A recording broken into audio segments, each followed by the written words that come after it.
Are you ready to take your business to the next level? Every day there are countless books and articles that are published offering the key on how to make your business a success. It's easy to feel overwhelmed trying to keep up and run your business. That's why Deb Creer created the Business Power Hour. Keep up on the latest trends, best practices, and techniques for how to make your business a success. Let the Business Power Hour do the heavy work for you. Good morning. Good morning. I am Deb Creer, and I am passionate about giving professionals the tools that they need to make themselves and their businesses as successful as possible. And we're going to have so much fun today because we're going to talk about how and why you should be using podcasting as a way to make you and your business as successful as possible. So please join me in welcoming Alice Draper to our program today. Welcome, Alice. How are you? I'm fantastic. Thank you so much for having me here, Deb. Great. Well, as you can tell, Alice is from across the pond, as they say. That's one of the cool things about all of this is because of technology, it's worldwide, right? We can have guests worldwide. We can have followers worldwide. We can be doing business worldwide. And so this is always so cool to be able to do this. So let me tell folks just a little bit about you, Alice, and then we will jump into this. So Alice Draper is the host of the podcast, My Rejection Story, and the founder of the podcast guesting company, Hustling Writers. She is on a mission to make publicity accessible by reframing rejection.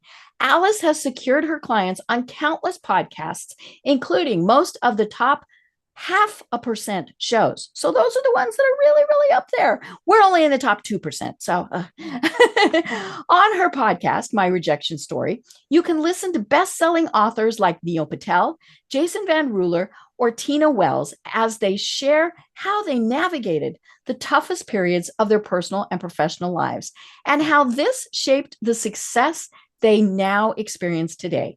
Her words can also be found in HuffPost, Business Insider, Vice, and Refinery 29.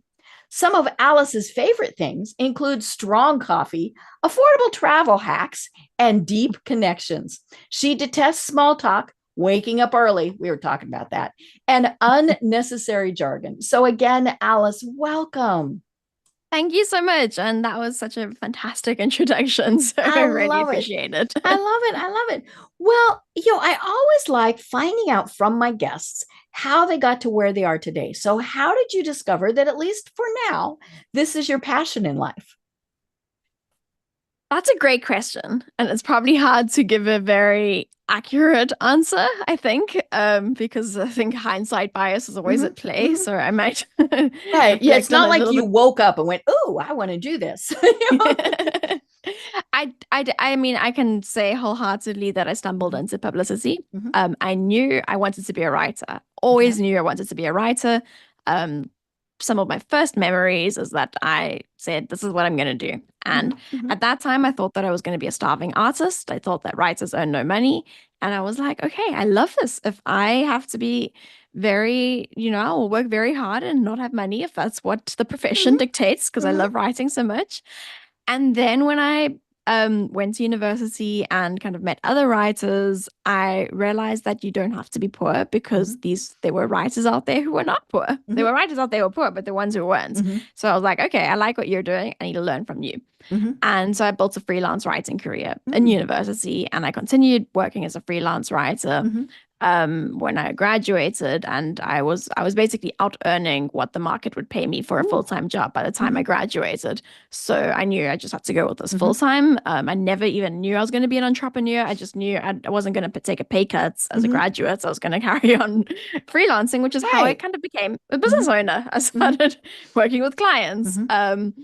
And some of my clients asked me to pitch them because I was doing copywriting work. So I was working with like a bunch of coaches and doing like the kind of newsletters and social media. And they were like, "Oh, you're writing for these publications. Can't you get us onto podcasts and get us onto publications? Clearly, you're not a pitch." And I was like, "Oh, I guess so. Let me try this out." And so that purely accidental. They Mm-hmm. loved what I was doing. They loved Mm-hmm. the fact that we were getting on podcasts. I had no idea that getting people on podcasts was a niche.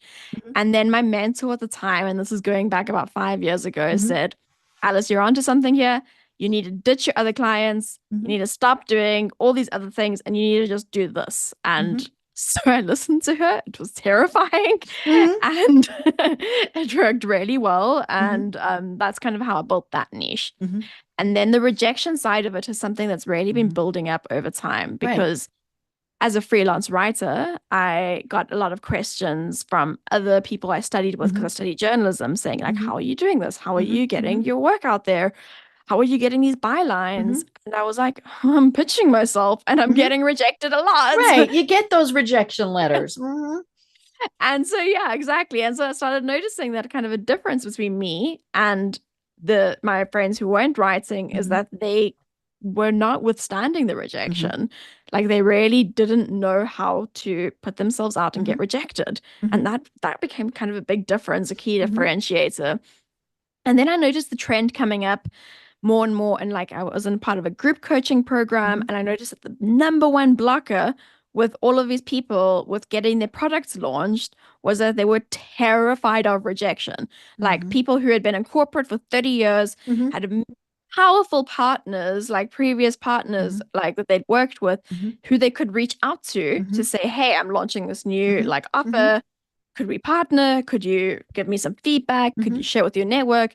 And it was just this block. Like, I cannot, because what if they think it's stupid and they lose respect for me? What if they don't love me? And this was people who were kind of really older, like had a lot of experience under their belts. And so it's like this fear of being rejected was holding people back. And so a conversation came up where someone actually said to me, Alice, like, as a publicist, what are you noticing as like, gets people kind of putting themselves out there? Like, what does it take? And I was like, that's a very good question. I worked really hard to build rejection resilience to become a writer. And the thing that really changed things for me was I joined a community of women who were on a mission to get 100 rejections a year. And that just changed everything. And I look at it as a couple of things, which is one, you're now focused on the task of getting rejected, which is like reverse psychology, but also community. I look at community as like a complete cornerstone of rejection resilience, because what rejection does is it says to our primal lizard brain, oh no, you're at risk of getting kicked out of the tribe. If you're at risk of getting kicked out of the tribe, you're not going to have food. You're going to die. You're going to die. You may have to swim to another island. And then when you have your community celebrating your rejections and being like, yay, you did it. Like, I'm also going to pitch myself. It challenges that part of your brain because it's like, wait, but I'm safe. I got rejected and I'm safe and I'm getting celebrated. And so that's exactly what that community did. That sought rejections. And so that's where the start of my podcast. And now I get to talk to a lot of people. It's like, we really need to normalize the stories and the fact that successful people get rejected a lot. And why they're successful is because they rewired their relationship with rejection. And if we don't, we kind of are at risk of staying in the shadows and not putting ourselves out there. And yeah, that's that. I guess sort of that's. I love it. And it is what you're saying is so true. So many times we don't even start something because we're so afraid that we're going to be rejected. Or that it's not perfect, so I can't start it yet. All of those various things, right? And I think women, and I know you work with primarily with women. I think women do that more. It has to be perfect. And a guy is like, whatever, and I think that is a really big thing is we as women have got to get to the whatever part. I think that marginalized people have a close relationship with perfectionism because it's like the less marginalized you are, the safer you are. So if you take like a, white man who comes from a history of like financial comforts, he is more safe. So him putting himself out there, there's just enough evidence that you can do that and you can be okay. Like he's seen it in his family. Rejection is not a huge issue. Yeah. And if you've seen it with the family, if you've seen it happen with your own life, it's just easier. Whereas the more marginalized you are, the more risky it feels to take risks, because it literally is risky. But not taking those risks is hugely costly. I mean, it holds you back hugely. And so it's like, how do we have that relationship between taking risks and also not like having very severe consequences, like getting fired from your job or ousted from your community or whatever it is that you're fearing. Yeah. Right. You know, and I talk to people all the time that say, you know, oh, I have this great idea for a business. Okay. Then, and they're like, oh, but no, you know, people might not like it. Or even, you know, they might have a business and they've got a new product or service. And, you know, they just, you know, somebody might not like it. Well, of course, the thing is, somebody might like it, you know, and that's, and really, I think that is, you know, the women go, somebody might not like it. And the men go, well, somebody will. Somebody might like it. Yeah. And if you are very visible, somebody will not like what you're doing. Right. And if you're invisible, nobody will like or dislike what you're doing because no one knows what you're doing. So I think that's the like real scary thing about becoming visible is that you have to accept the fact that some people are just not going to like what you're doing. And I mean, and I still struggle with it. Like with our podcast, we've been pitching partners, people to help distribute the podcast. And so I've had some amazing people, like this one woman, she's a journalist and she wrote about me for like the paper in Vancouver because she just loved what I was doing so much. And so she not only distributed it to like her list and everything, but she started like actively taking on. And so we've had like these amazing partners. But one day I woke up and I got this rejection that said, oh, this is what I have to look forward to in the age of AI, fake authenticity. How disgusting. And I crumbled. I was like, what am I doing? I'm just gonna make everyone hate me. Clearly I shouldn't be pitching myself. And then I'm like, wait a second, I know they were the putts.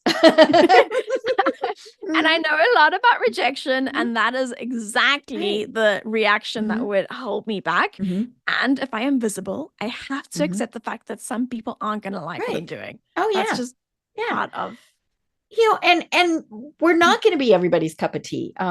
I've been guesting on a lot of podcasts. I started an initiative called Trying Not to Die.live, and it's about helping those who are on a cancer journey. So of course, I am a smart person. I know that the best way to get the message out there is podcasting, right? And so we've been pitching, and you know, I'm you know, and they like to do pre-interviews most because, you know, they want to get to the hosts usually want to get to know you a little bit more than say a business podcast. And so I do these pre-interviews, and I had one, and I've been working with an agency, and, you know, and they always, you know, how'd it go? And I said, I can tell you she's going to turn me down. And they were like, nobody has turned you down. And I've been doing, you know, lots and lots of interviews. And I said, we did not click. And I don't know why. But the second I got done, I went, you know, and I knew immediately. And nothing against her. I mean, it was just somehow that little magic didn't happen. And the nice thing was, we knew before actually trying to do the podcast and having that not work. You know, and you know, it was like, well, you know, she didn't like me. Okay, whatever. A year ago, I might have gone, oh, she didn't like me. I don't want to do this anymore. Right. You know, but it was just, no, we didn't click for whatever reason. But rejection hurts. I mean, that is the thing, because we put ourselves out there, we put our message out there. And when somebody doesn't do cartwheels and say, oh my gosh, we have to talk to you for hours about this, we're thinking, I've done something wrong. Well, you know, maybe it's, you need to do your pitch different or things like that. But the key is what we talk about all the time on this podcast. We all have to learn from failures. I mean, that's just the way it is. Yeah. Yeah. And I also would say that the key is like, I mean, not, I don't know if it's the key, but I would say like something that we just need to remind ourselves is it's okay that it hurts. Like trying to shame this ourselves is important for it to you, or you hurting. wouldn't be doing it. Exactly. And, you know, you can accept that pain. You can feel that pain. we're hardwired to feel the pain of rejection. I mean, that's part of like what has made us survive for so long, is that we don't want to get rejected. So feel that pain, and also acknowledge that there could be another story that's aside from the story of what your immediate reaction is, which is like, this is very personal. It's like, okay, something could also be going on in their life, could just be not quite a fit for them. They could have other business priorities, whatever it is. There's a lot of other stuff that can go on, and then habituate to the pain, because exposure therapy rarely does work. My rejections early in my career were really painful, and the more I put myself out there, the less painful they were. So I can bring up that story of that really rude rejection, and that was painful. Like, I think a rude rejection is always going to be painful, but other rejections, like no thank you, it's like water off a duck's back. Like, I'm like, I don't mind if you say no thank you, because when someone says like, that's awesome, I know that the impact is so much better than if I didn't put myself out there because you said no thank you. And same goes for the rude one. But yes, it's like exposure therapy, and there's studies on this. There's a psychologist who kind of did some various studies that when we expose ourselves to those micro rejections, it just builds that kind of, it's like a muscle. It's like going out to the gym. You're building that muscle, and it becomes easier and easier over time. Right. And again, people can't accept us if we're not out there. And so we've got to get over that fear of rejection, because that is what's holding us back. And it's, and I talk to people all the time, because, they say, oh, hey, you've had over 1,000 podcast episodes and, all this stuff. And I tell them, you need to be on podcasts. And I always get, yeah, we know, but so let's go back to that very first part of the conversation. Why should someone want to be on podcasts? I think that the reason can vary very differently, but if you are scared of being visible, it's a fantastic way to start being visible, because there are so many podcasts out there. So I think that anyone can start guesting on a podcast. And if that sounds ridiculous, it's because it is. Like, there are that many podcasts out there that even if you have never written a LinkedIn post, I can guarantee you can get on a podcast if you know how to pitch well.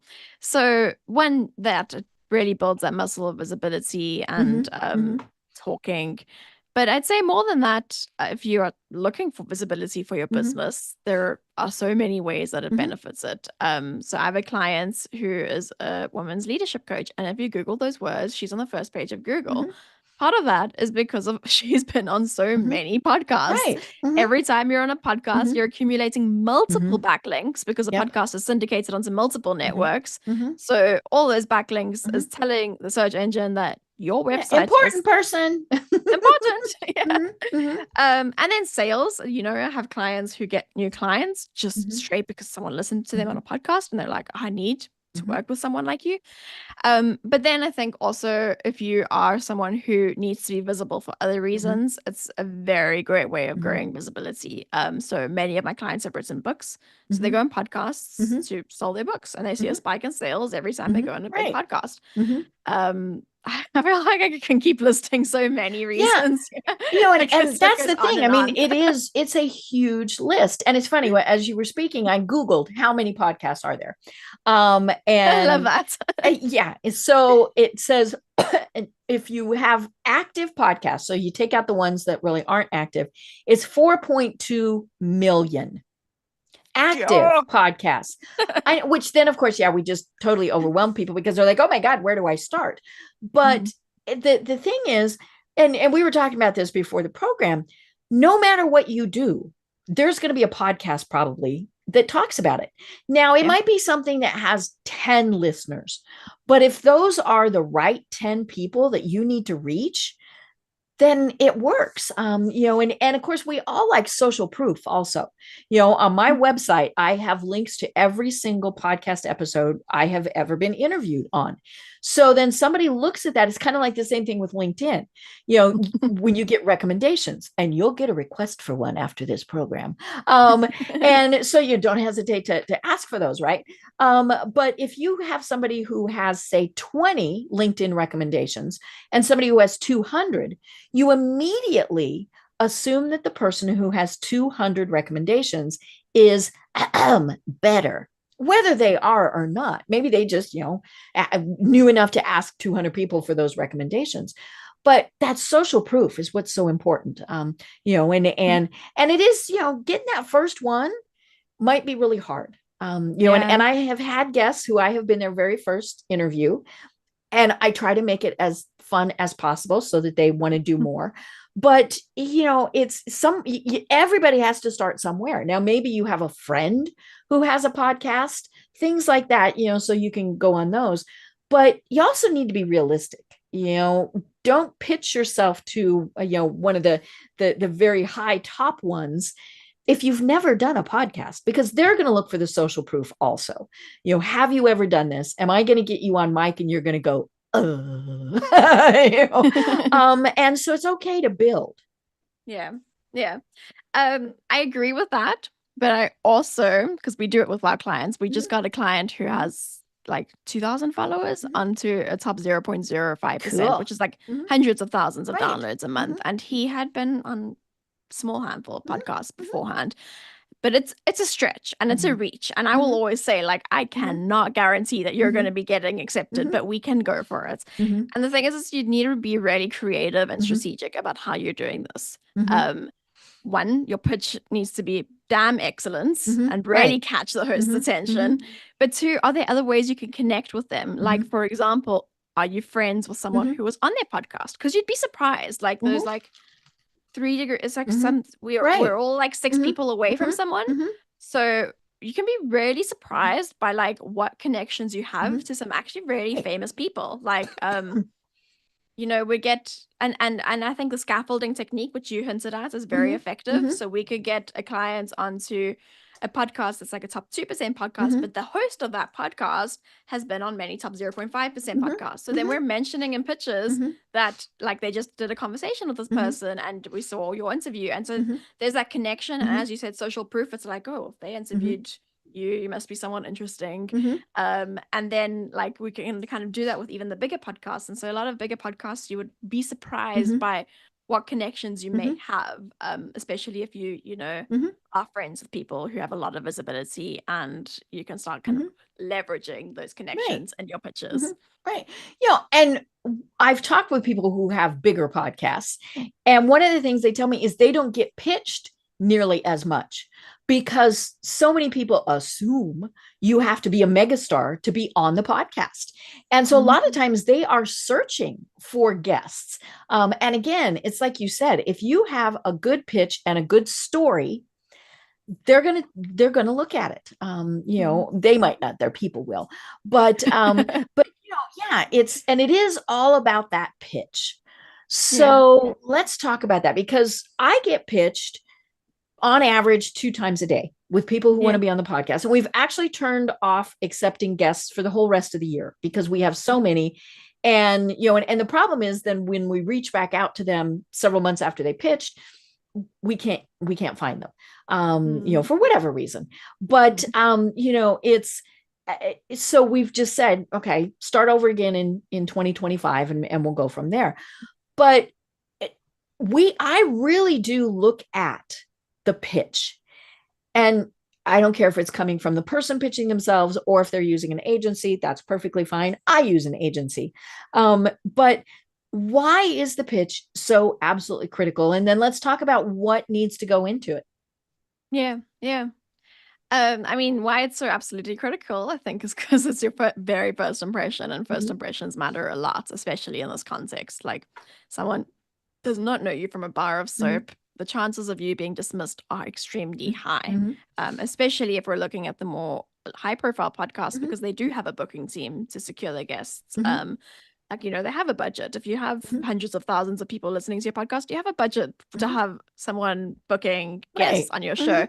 So you really do need to stand out and grab their attention and kind of break that barrier, because a lot of the pitches are very boring and predictable. Yes. So before I go into the answer, I want to ask you, Deb, what stands out as in good pitches and what is an instant turn off when you see a pitch?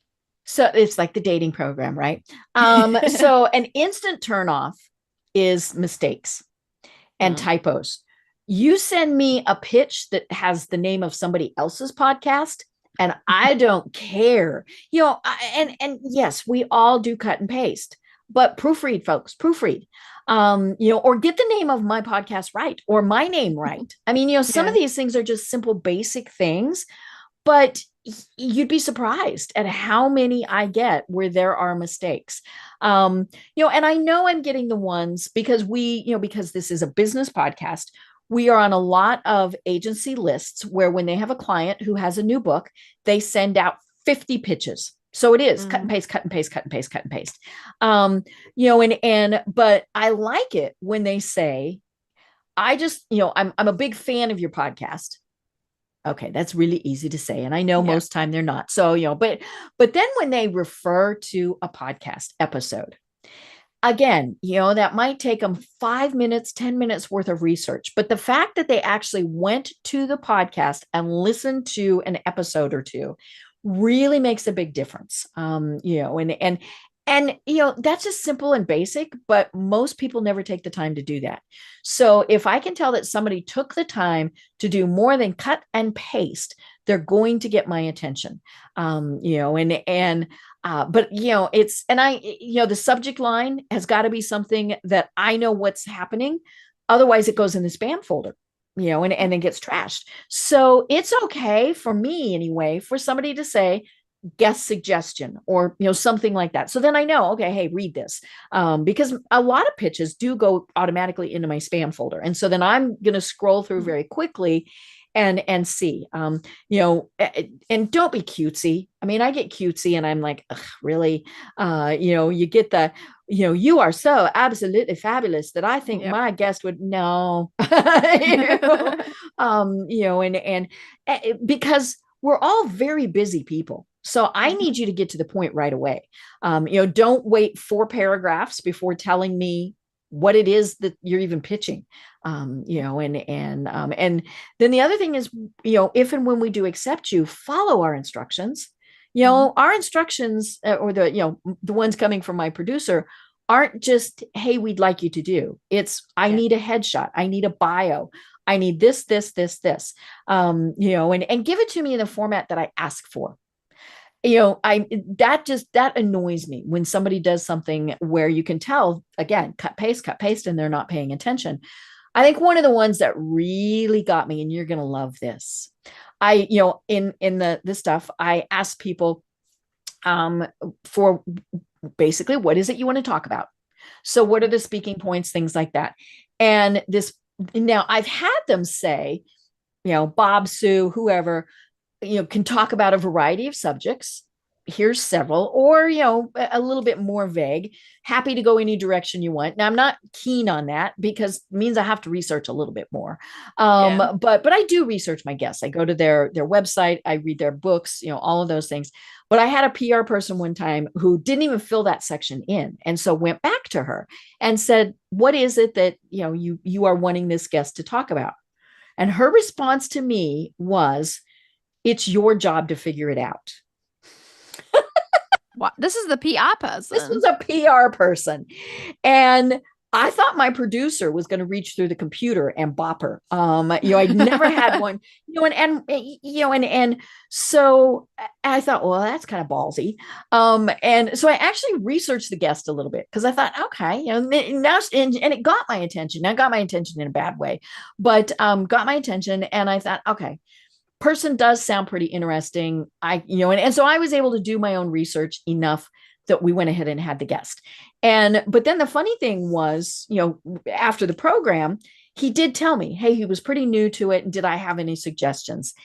And I said, well, because I didn't want to just throw the PR person under the bus. Right. And I said, have you been happy with the results working with your PR firm? And I would ask that of anybody. And his response was not really. And I said, well, let me tell you why. And he was not happy. And then I got a phone call from her. Wow. She was not happy. And because he had fired her, and I said, you understand you weren't doing your job. It is not my job to do this. I have far too many other things that I have to be doing. So again, make it simple, follow our instructions, and more than likely we'll be able to put you on the program. That is just the PR story. I know. That was like, I mean, I actually contacted my producer and I said, did she just say what I think she said? I have seen and like experienced like bad PR pitches, and I feel very bad for the people they're representing because it's a huge it's a huge kind of reputation deteriorator. But that's quite extreme. That responsibility is your job.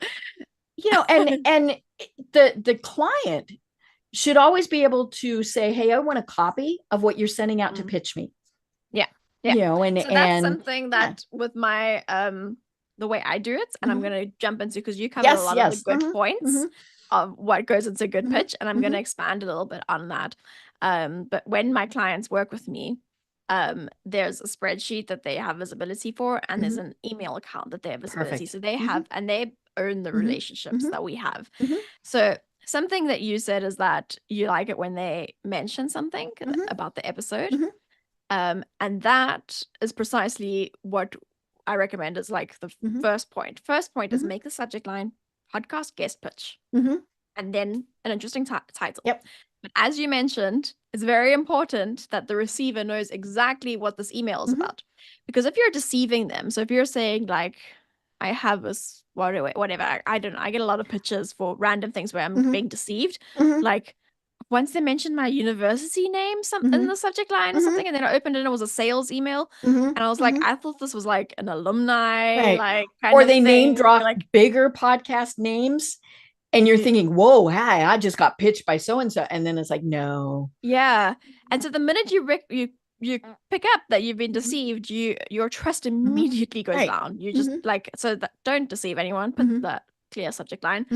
And then the second thing is that we always open up with something very specific that the host said in a podcast episode. And the reason for that is because you highlighted, don't be cutesy. Because when you're saying, wow, you're so incredible, I love blah, blah, blah, blah, it is inauthentic. And anyone reading that feels that this is inauthentic and they don't buy it. But if you say, I loved your recent episode with Jessica, blah, blah, blah, especially when you guys discussed the downsides of using this technique, blah, blah, blah. Right. Then I know you at least listened to 2 minutes of it. And it reads as a lot more believable because I can believe that you connected with that very one specific thing rather than something very vague and broad, like your podcast is the best podcast I've ever listened to. And I'm like, you're a stranger. I don't believe that. There's no evidence that that's true.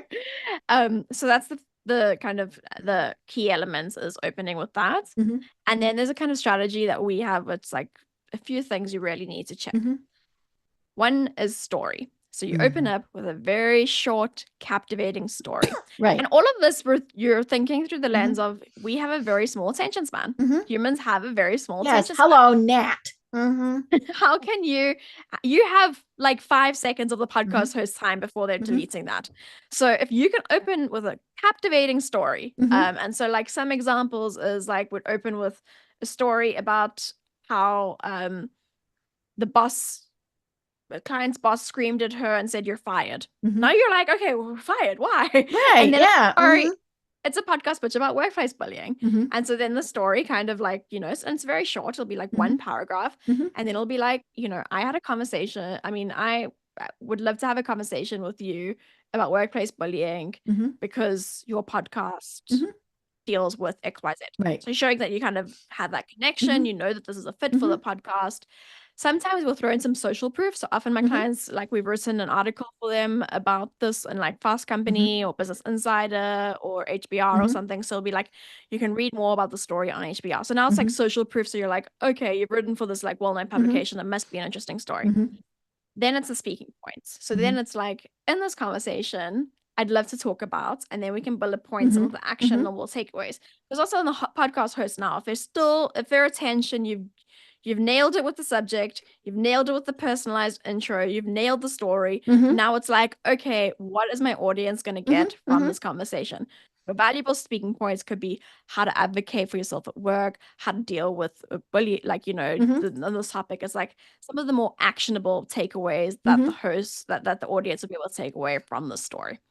Now, if they've read that and they're still interested because you've nailed all these things and your points look valuable, the next question is, who are you and are you a fit? So this is when we put the bio. So it'll be like, about me.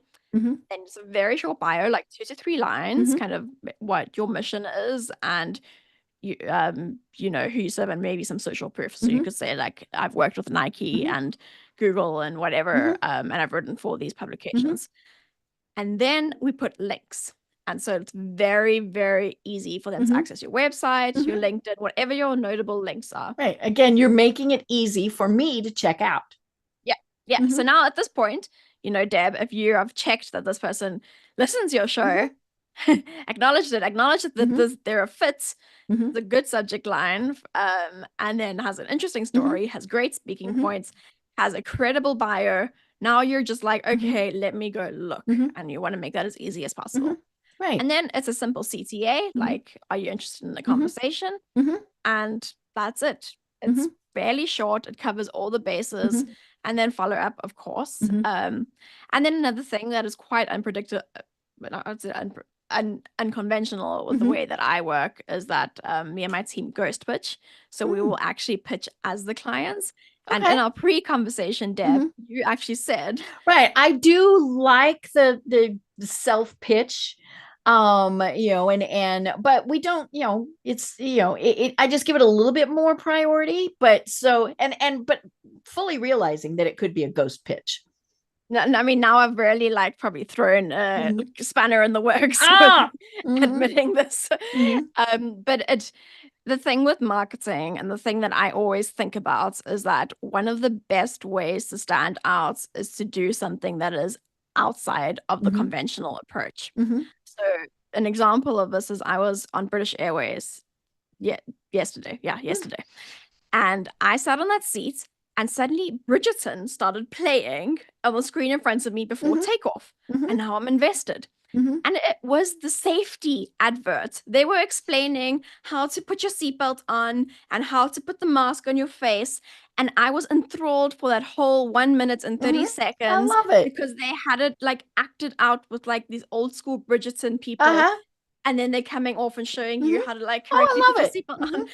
And I was saying to my partner as I was videoing, I was like, from a marketing perspective, this is genius, because who watches those safety videos? Nobody. I don't watch those safety videos. That's why people die in plane crashes, because we never watch those safety videos. Because we've seen them so often and they're so predictable and boring.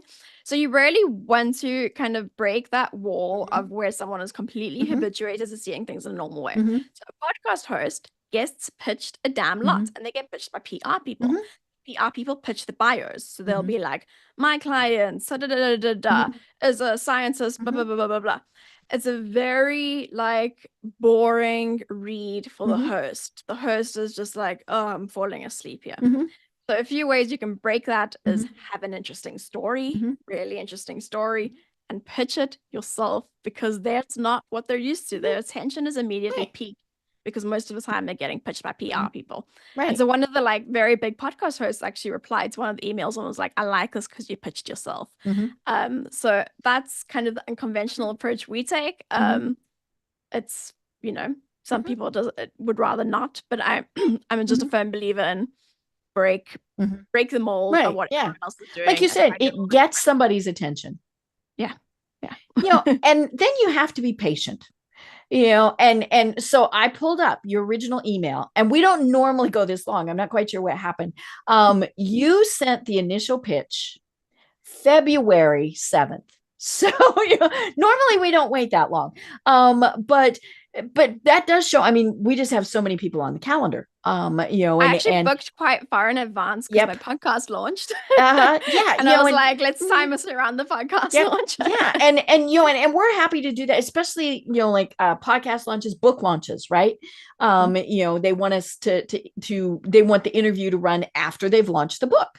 Right. Things and so we're more than happy to work with people on those. But you pitched way back in February, and I didn't see if you followed up, every couple months. That's perfectly fine. I am fine with people saying, hey, it's been a while since we've heard from you. Was there anything else you needed? Because sometimes they've dropped off of our radar. Sometimes it is a matter of, oh my gosh, something happened and we need that. Because when time goes by, I mentioned we will reach back out, and sometimes the agency no longer represents them. Sometimes they're just not doing it. I mean, we've had that happen. Life happens to people, things happen. Now, what will annoy me is if I reach back out to the PR firm or the agency and they say, we don't represent them. Okay. Spend 20 seconds, be nice, and say, here's their email. I mean, as a publicist, I would always forward these opportunities to my clients, because also, like, what a great way of just keeping like a good relationship, right. Having great referrals. And Kim even asked that. If it's been, my producer Kim even asked that, if it's been more than a month or so since somebody has pitched to us and she's reaching back out, her email will say, if you're no longer representing them, please provide their contact information. And I get it. People, if you're not being paid anymore, but you're right. Maybe they're going to go, ooh, I need to go back and hire them again, and things like that. Or just say to a friend, I worked at this great agency. I have clients who I haven't worked with for years, but if I see an opportunity that's like suitable for them, or someone somehow mentioned them to me, I'm always going to keep pass that along. I mean, it's just, it's the pay it forward thing, right? And then, and again, there are some things that we always ask for. I always require that I get the guest's email address. And there are some agencies that push back. And I know that's because they don't want us going around them. And we're not going to do that. But things happen. My power goes off. I have no internet, and I need to reach the guest that day. And if I have to go through their PR person and rely on the PR person to contact them, sometimes so we do require that we have to get the email address, the contact information for the guest. Once we book them, until then, no, we're not going to, and again, I understand they get paid when they, for doing all of this, but I need to be able to reach the guest, just in case something happens. They usually are going to have my email because it's in the calendar invites, all of those things. And so, it's just, it's mind-boggling to me.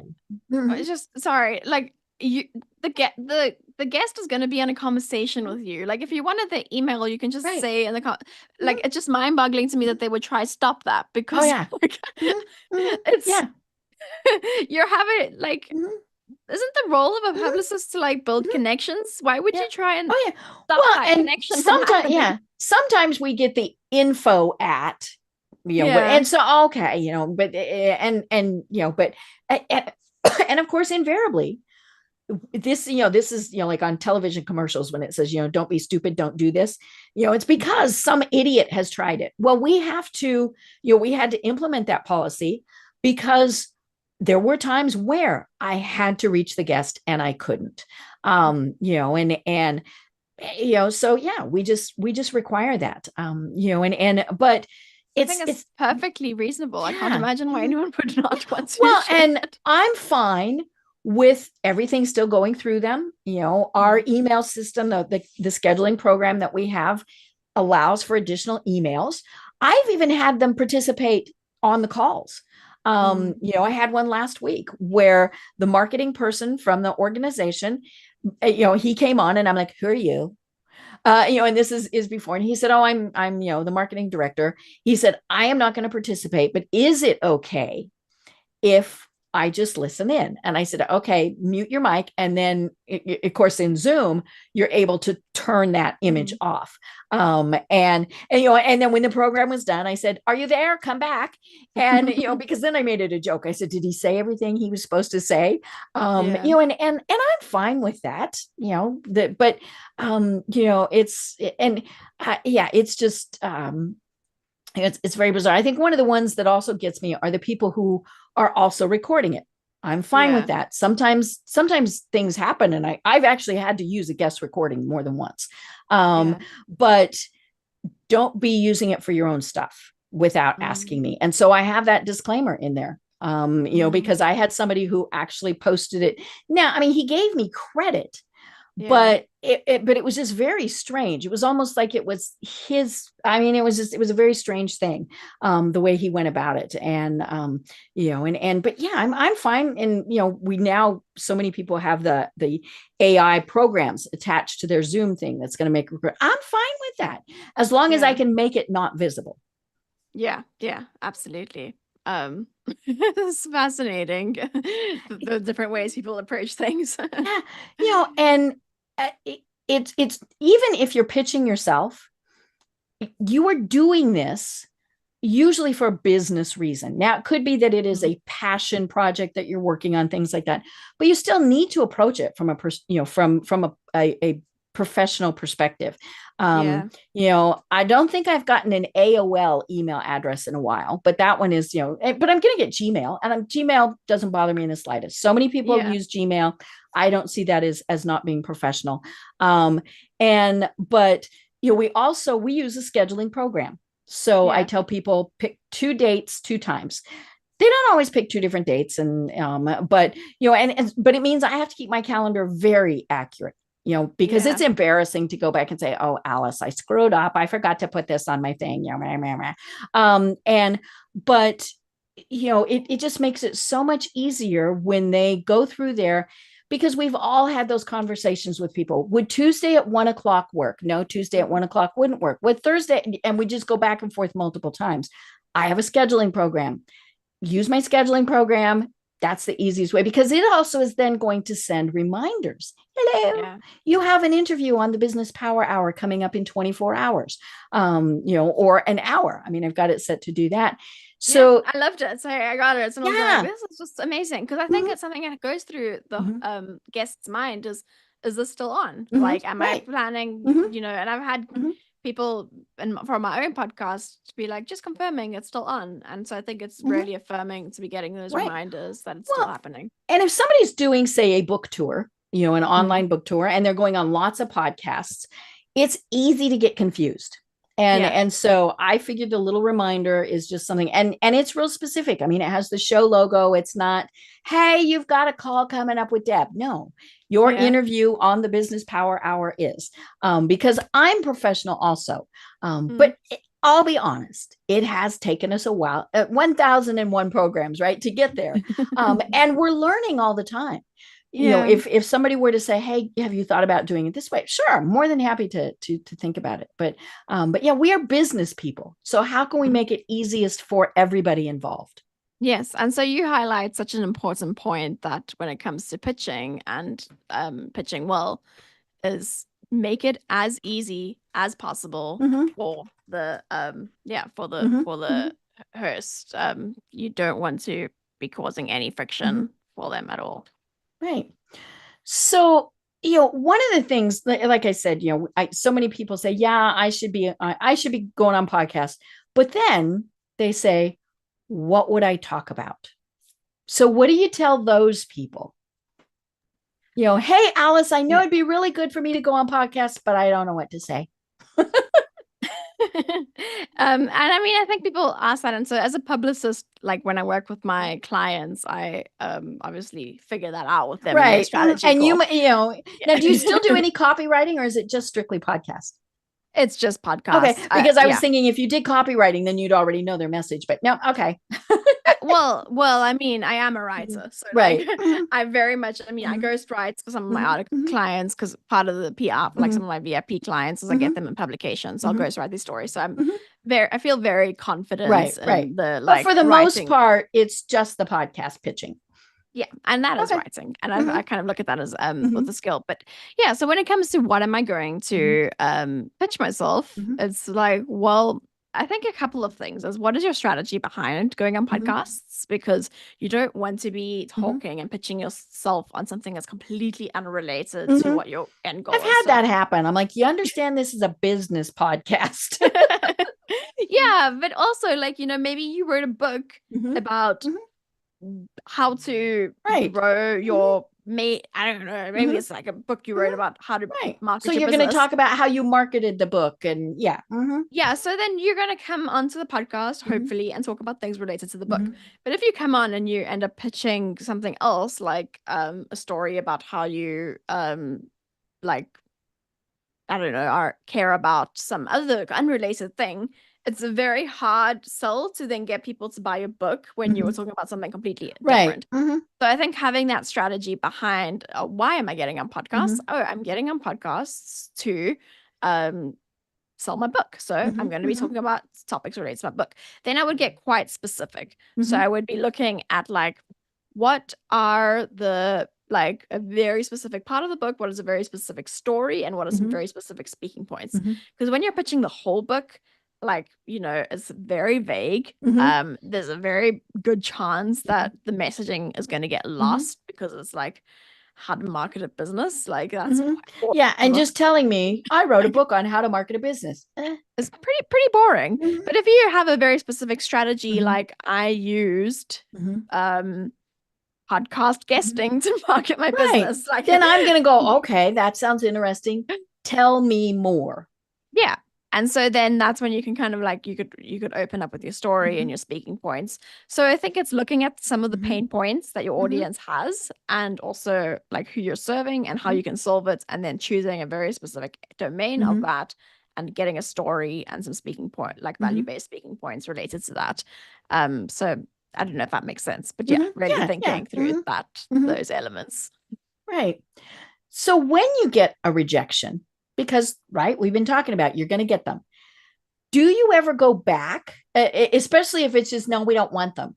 Do you ever go back and ask why? Or do you just figure, okay, next? Great question. And I'm a naturally curious person, so Mhm. the more information I can get, the Okay. better. Okay. And I think, and I have a whole strategy when it comes to rejections. So if it's simply no thanks, and it's obviously like, you know, when you're pitching a lot of things, we're not Mhm. going to ask feedback from every single Right. no thanks because Mhm. it's just no time. Mhm. But let's say it's something like, you know, I had a client who her favorite podcast was Hello Monday. So Mhm. we really wanted to get her Mhm. onto Hello Monday. So in that case, it's like they're engaging. And I Mhm. always like to think of a rejection as a door left Mhm. ajar. They Right. have And that we're going to door ignore open. the rude people. We're not going to go, yeah. Yeah, we're not like that's, you know, Yeah. like obviously that Their rude loss. Mhm. that rude rejection I got, like Mhm. I would never ever Mhm. bother that person Yeah. again. Like clearly that's not Mhm. a fit. But if it's like a no thanks, our schedule is full, I can Mhm. look at that as like, okay, the Mhm. door is left ajar. Mhm. And perhaps there's an opportunity here to get some Mhm. more information. So I have, and Mhm. I've definitely done that also in editorial where you Mhm. could be like, thanks so much for getting back to Mhm. me. I might even mention something specific. Loved your Mhm. LinkedIn Mhm. post about blah, blah, blah. I was wondering, Mhm. like, is there anything missing from his pitch, or is it Right. Mhm. contents approach Mhm. that Mhm. like does it not match up with your content? Also ask a question that Mhm. could allude to them giving some more information. Mhm. There's sometimes they reply, sometimes they don't. But then the other strategy that I have for rejections is we very often get, sorry, we're booked Mhm. for the Like next I 3 said, we're months. sending that out right now. Mhm. Exactly. You're sending that out right now. So what we would do is I would make a little label on Gmail called um, come back to later Mhm. and Mhm. follow up later. Mhm. Then you make that, and then in 3 months' time, you can click it. Mhm. If they distinctly say, reach back out to me in the fall, I will Mhm. schedule that email right now and say, Mhm. hey, hope your October's going Mhm. lovely, blah, blah, blah, Right. blah. Mhm. Any chance you booking, and Mhm. schedule that for October, because Mhm. then that's like mentally Mhm. off and the follow-up will go Mhm. out. Mhm.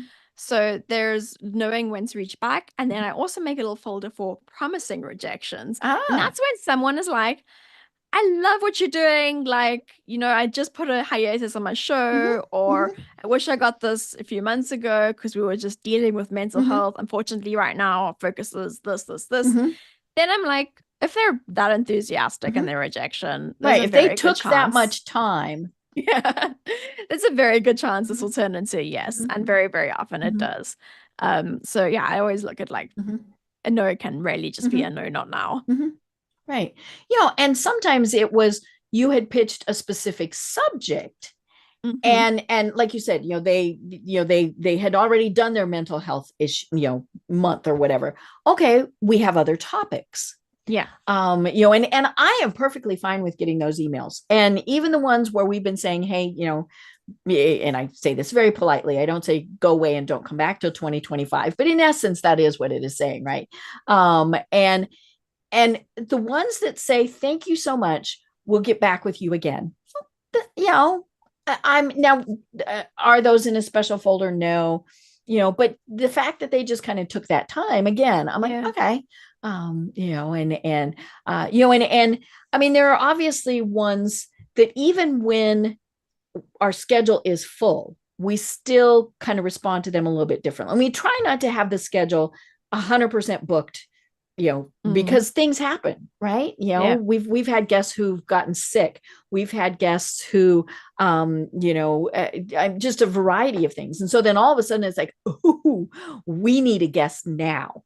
And what happens is either I'm like, okay, I know somebody we can reach out to, or this agency has always been so helpful in the past, we're going to ask them.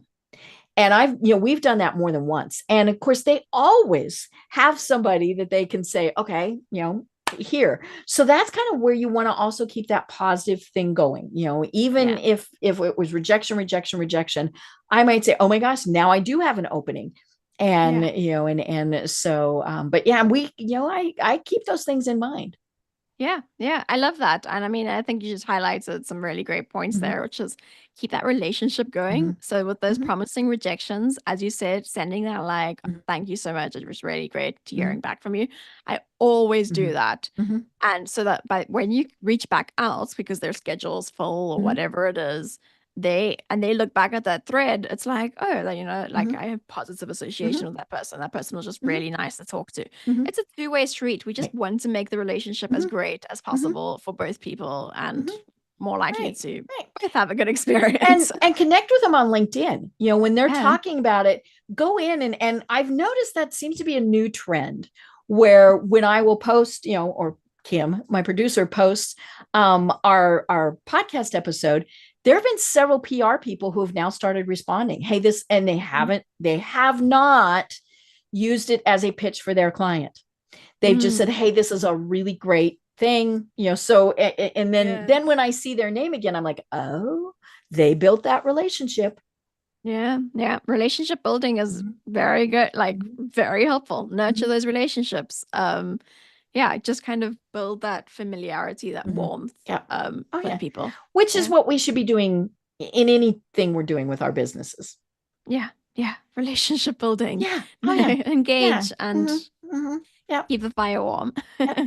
Well, oh my gosh, Alice, I can't believe this. We are already at the top of the hour and we can, there's so many more things. And so we'll have you on again as a guest, but tell us more about Hustling Writers.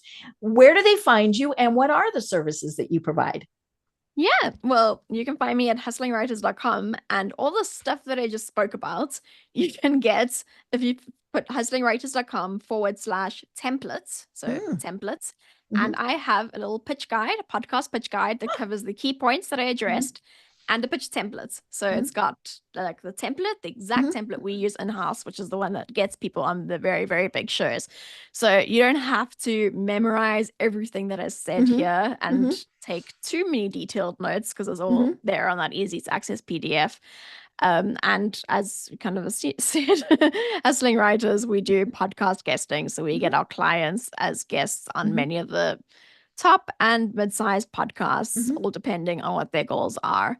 And then I also just recently launched a podcast called My Rejection Story. Yay, I'm part of the podcasting squad. Had so much resistance for so long because I know it's so much work and it so far has been the best experience of my life.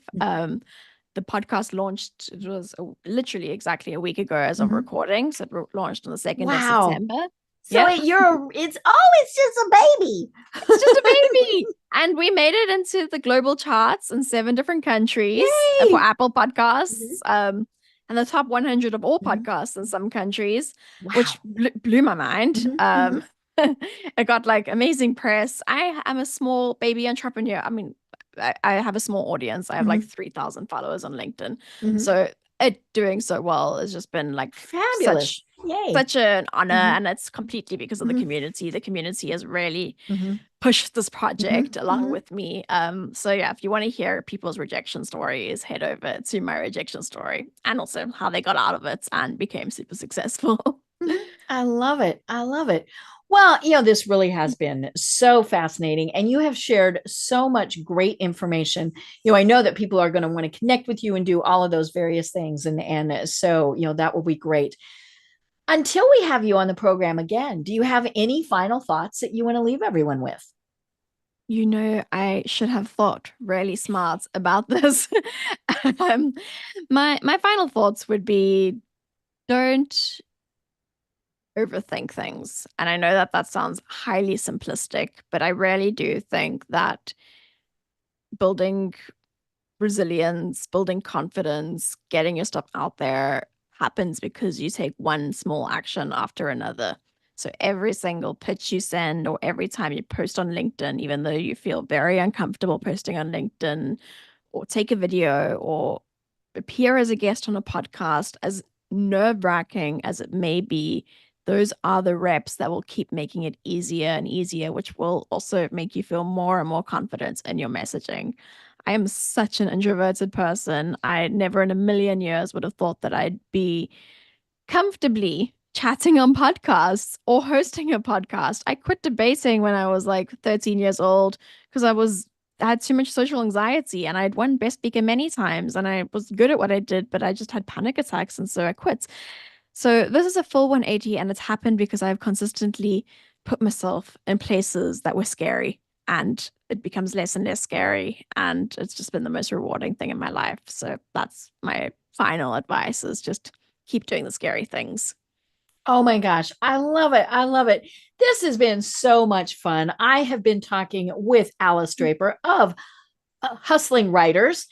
I am Deb Creer. I just all of a sudden forgot what your company was. Sorry about that. Alice Draper of Hustling Writers. I am Deb Creer. And until next time, everyone have a great day. Tune in for our next program for even more trends, best practices, and techniques for how to make your business a success. The Business Power Hour, hosted by Deb Creer, is proud to be part of the C-Suite Network.